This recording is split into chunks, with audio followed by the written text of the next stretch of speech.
আজ ২৫শে বৈশাখ, বিশ্বকবি রবীন্দ্রনাথ ঠাকুরের ১৬৪তম জন্মবার্ষিকী। ১২৬৮ বঙ্গাব্দে কলকাতার জোড়াসাঁকো ঠাকুর বাড়িতে জন্ম নেন বাংলা ভাষা ও সাহিত্যের উৎকর্ষের অন্যতম এই নায়ক।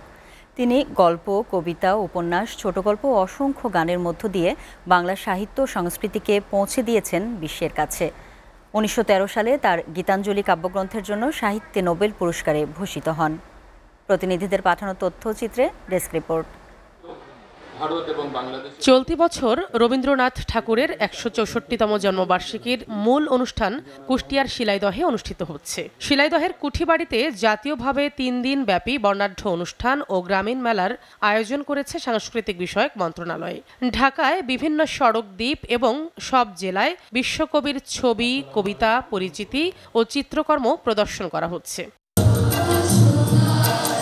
সিরাজগঞ্জের শাহজাদপুর রবীন্দ্র কাছারি বাড়িতে জেলা প্রশাসন আয়োজিত ৩ দিনব্যাপী জন্মবার্ষিকী উৎসব শুরু হয়েছে। উদ্বোধন করেন পার্বত্য চট্টগ্রাম বিষয়ক মন্ত্রণালয়ের সচিব আব্দুল খালেক। আনুষ্ঠানিকতার পর শুরু হয় সাংস্কৃতিক অনুষ্ঠান।